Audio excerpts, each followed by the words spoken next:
Welcome to Technical Leadership Talks, the podcast that brings you advice, insights, and knowledge from industry leaders and experts on how to navigate managing in a technical field. Technical Leadership Talks is brought to you by Texas A&M University's Master of Engineering Technical Management, an online graduate program that trains industry professionals for leadership positions. I'm Katie, METM's digital marketer and your host for this episode. In today's episode, we are featuring Dr. Noush Bayat. Dr. Bayat works with clients for executive leadership coaching and consulting. In this episode, Dr. Bayat discusses the neuroscience and importance of creating psychological safety in a workplace environment. Can you define what psychological safety is for me? Sure. Just from a very high-level perspective, as Amy Edmondson of Harvard University explains it, is that, it's just this experience of feeling like I won't be shamed or humiliated or retaliated against if I speak my mind. Yeah. So, and at high level, pretty much that's the definition of it. And just as a side note, in 1965, actually, Ed Schein coined the term first. But then I think Amy Edmondson from Harvard, she really dove deep into so much research around nursing practices that really brought psychological safety back to the fore. I've had a couple bosses in my life now, and it's our supervisors, and it does... thankfully, most of them I feel like I could always come and talk to. Beautiful. And I know that's not the same for everybody. And so I think it's really important. Yeah, I've been consulting since 2005. So this is my 20th year anniversary. And I've been in the retail field, in the government sector, in manufacturing, across so many different industries. And there's the corporate environment, the work environment can be really super challenging. And I just say, when you bring more than two people to change a light bulb, there's conflict. What neuroscience has helped me really see is that psychological safety is not the static state goal that we can strive to. It's not like as if you're going to build a new stadium and then when it's done, it's like, okay, now we're psychologically safe. Yeah, so it's not a static state at all, but it's more of a intention. It's a practice. It's a goal that we have. It's like a directionality.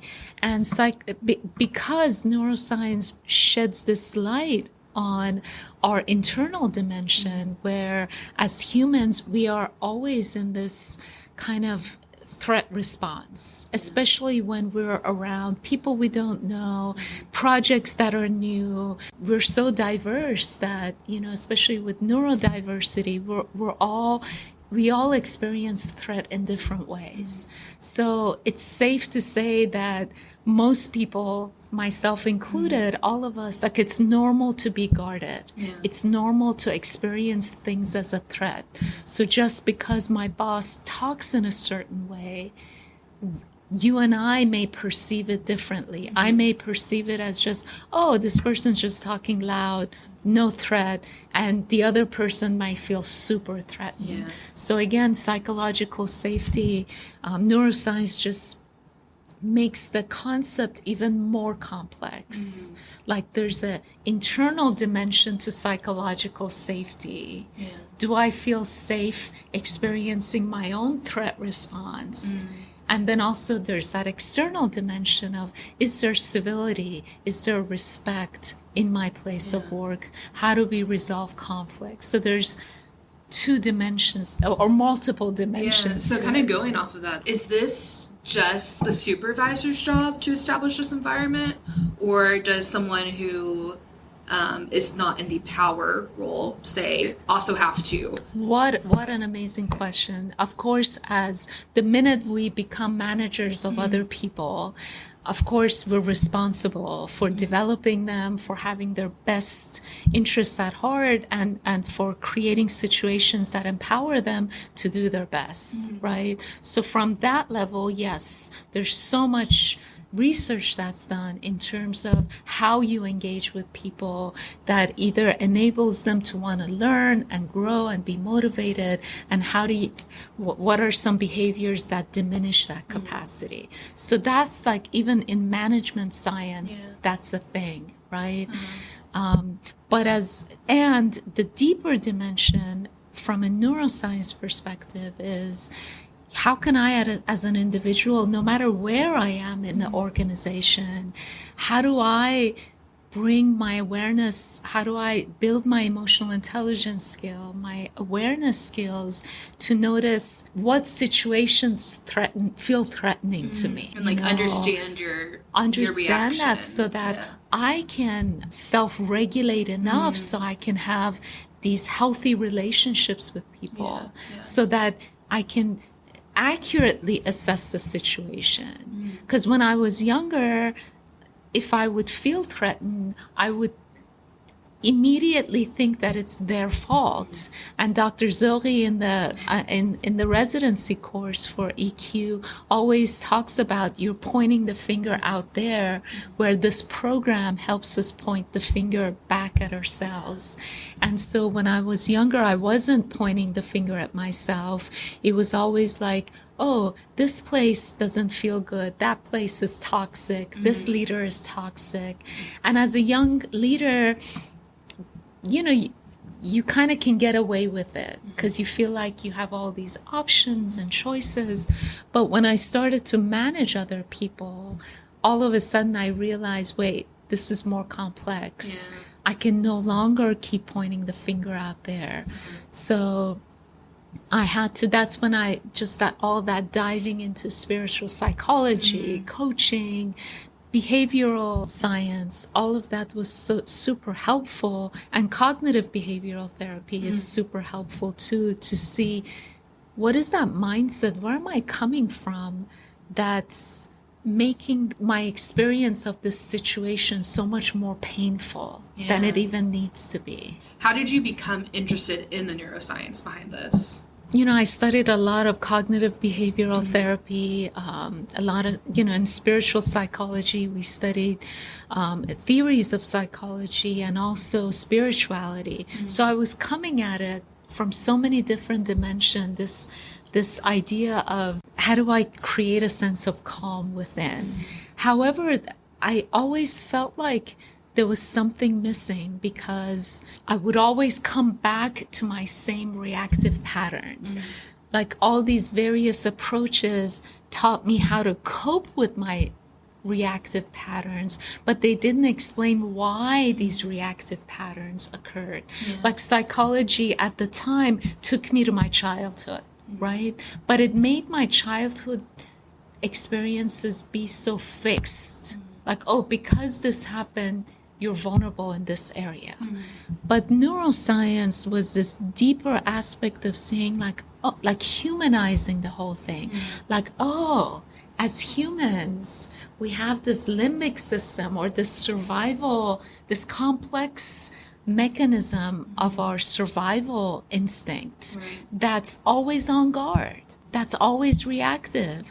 And it's always judging things and labeling things so that it could protect us and guard us. But that's not all of me. There's, you know, if I use the breathing techniques, if I bring awareness to it, I also have my prefrontal cortex. I have this other dimension of my brain functioning that could be much more wise, that could see the issue from such a bigger perspective, that can actually create much more calm. So understanding the dance between these various aspects of my brain, and actually humanizing this experience, instead of thinking that, oh my God, this has to do with my childhood, or this is somehow a neurosis that I have.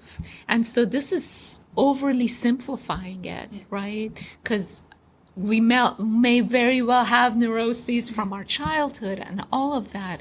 But neuroscience, especially from a coaching perspective, especially from a work setting experience, where we have to work with so many diverse individuals, where we don't have time to fully heal our background. We have to show up, develop these healthy relationships, work with people that come from so many different backgrounds than we do, understanding the interplay of my reactivity and my executive functioning was just really, really powerful. Yeah. So why is psychological safety crucial in the workplace? Like I said, you bring more than two people to fix the light bulb, and there's conflict. Yeah. And so psychological safety is so critical, not only for self-regulating my own reactivity when I'm triggered by what somebody says, by what somebody does, feeling offended, feeling betrayed, feeling annoyed, like really being able to manage all that so that I can feel safe in my own skin in interacting with others, but also making sure that I'm creating psychological safety for other people. And like I said, this is not a fixed state. It's not like I can work on these skills and show up as the Dalai Lama and be super safe. We all get triggered. We all say things we don't mean. We all can get our emotions riled up, but really understanding when those triggers are happening, either me triggering other people or others triggering me, or emotions are riled up in the whole team, really being able to take a breath, label the situation, being able to know how do I self-regulate so I can at least engage and calm the situation down so that we can all do what we came here to do. Yeah. Without that, there's so much silos. There's blame, there's shame, there's just that it could contribute to an environment of toxicity. And these days, the upside is that, especially since COVID, talent or employees, we all feel much more empowered to leave a situation. There's so many other options of making money, right? So there's the upside as an employee is that there's such a high turnover and there's less stigma when there's multiple jobs on your resume. There was a time where leaving a job was like such taboo. But now the upside is that, employees feel empowered. We feel empowered to leave a situation, start something else, start something of our own. So you would want to get people to stay. You'd want to give them a good space where they feel safe. Of course, as a company who's trying to build something, provide a service, you want your talent pool to feel empowered, engaged, productive, because from a business bottom line, it's super expensive when people quit and you have to bring someone.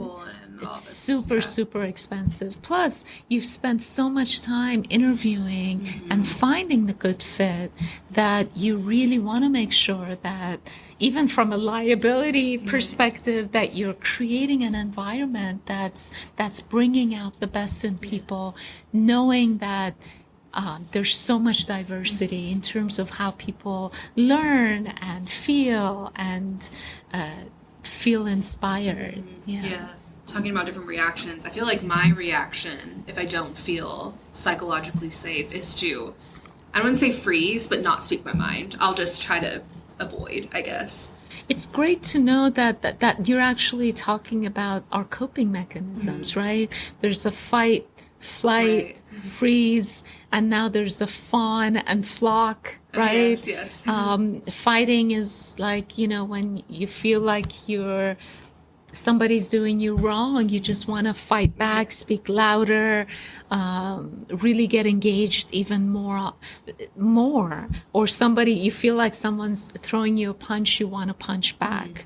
Flight is when you're just saying, forget this, I'm just going to quit. Freeze, like just what you said, this feeling like, oh my God, let me just not do anything. Fawn, they found a lot of women, but of course men are part of this too, get into the fun. It's like, the Titanic is freezing, is sinking. Let me bake cookies. Yeah. Let me just, overly coddle people. That'll make it go away. Yeah. And flock is that group think. So our coping mechanism may be a range of all of these. Mm-hmm.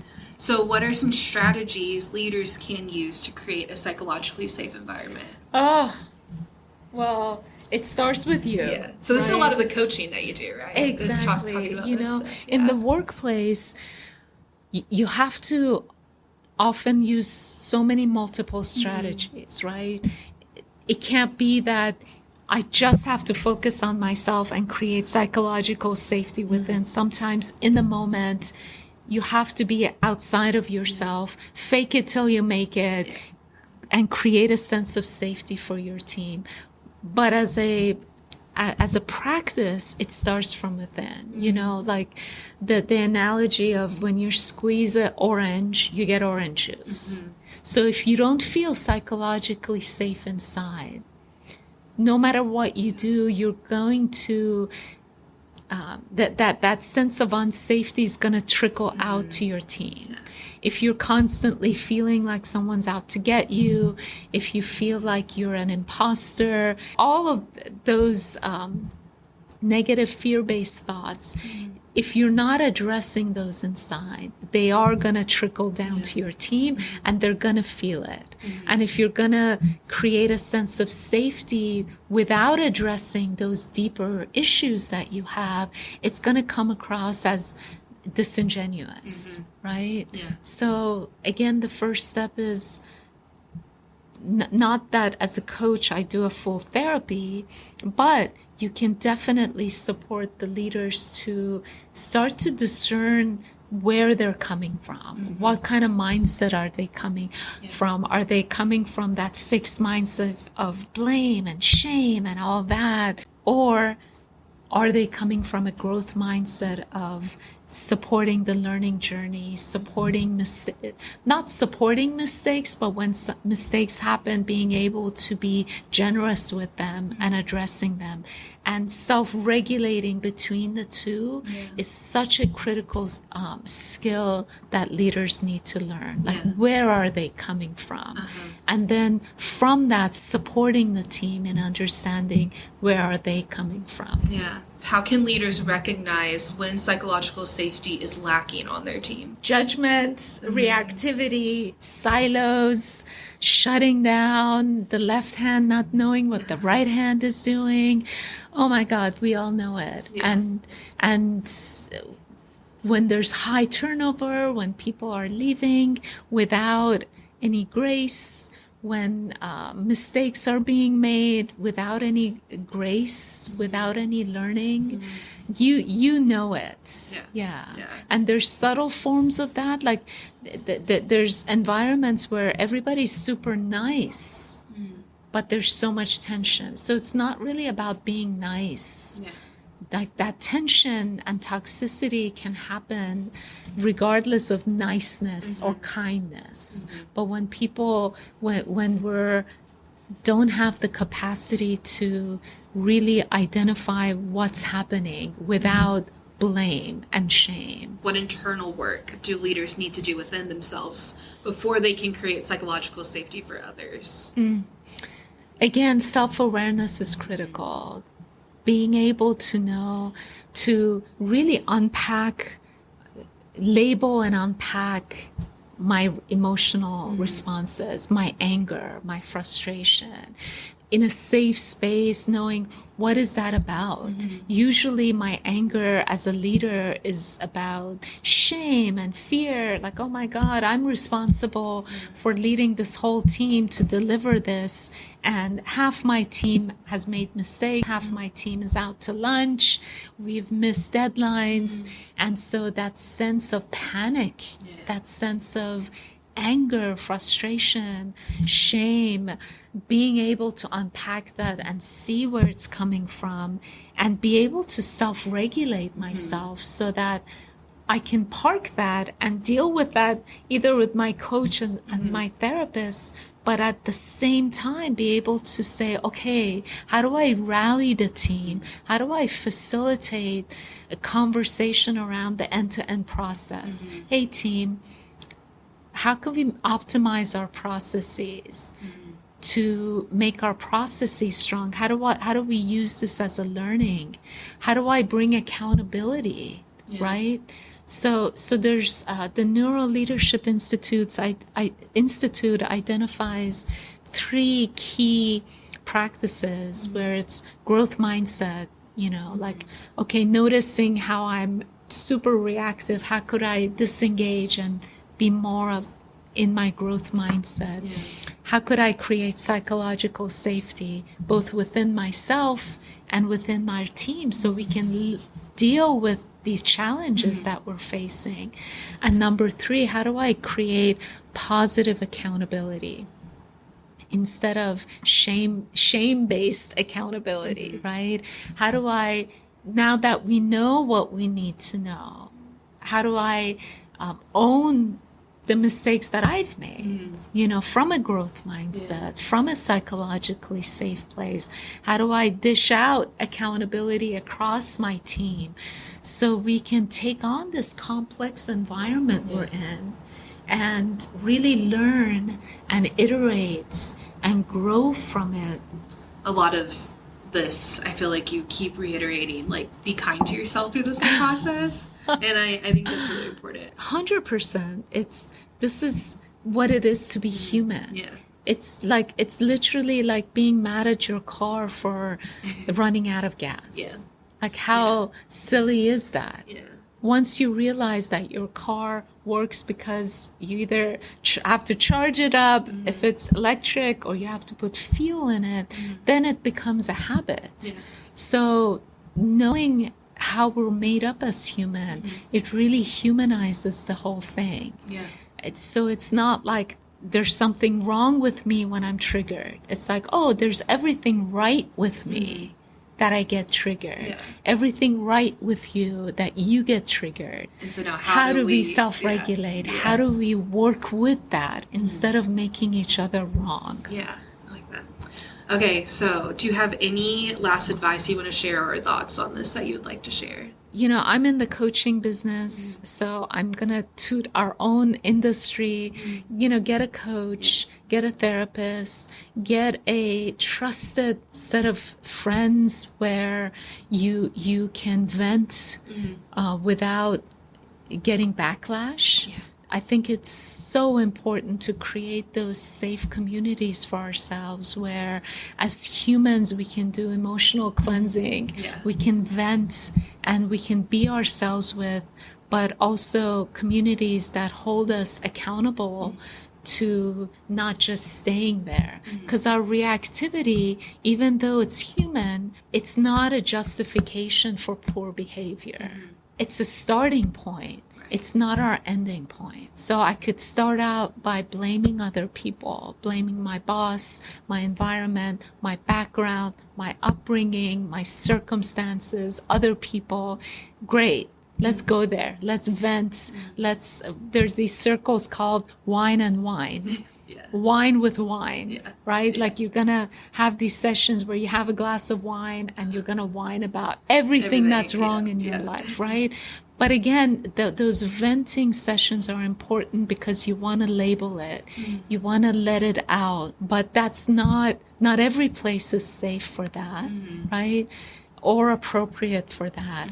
And just because that's your experience doesn't mean that that's the truth of the situation. So it's a starting point, but it's not your resting point or your ending point. So you want to be part of communities that inspire you, give you the tools and the skills to learn to use different parts of your brain. In my previous work, we use the ladder of accountability, where at the bottom of the ladder, you're in shame, blame, excuse, wait and hope, all of that. Whereas the higher levels of accountability on that ladder are about being proactive, being solution oriented, all of that. So being at the bottom of that ladder, being reactive is, like I said, it's a starting point, but there's opportunities to step up and use that situation for your learning, for your growth. And of course, none of this justifies abusive behavior. None of this justifies poor behavior. But all of this is tools so that we can strengthen the bridges of understanding between us and other people, so we can have those crucial conversations that bring understanding. Thank you for listening in to today's episode. Tech Leadership Talks is brought to you by Texas A&M University's Master of Engineering Technical Management. To learn more, visit metm.tamu.edu.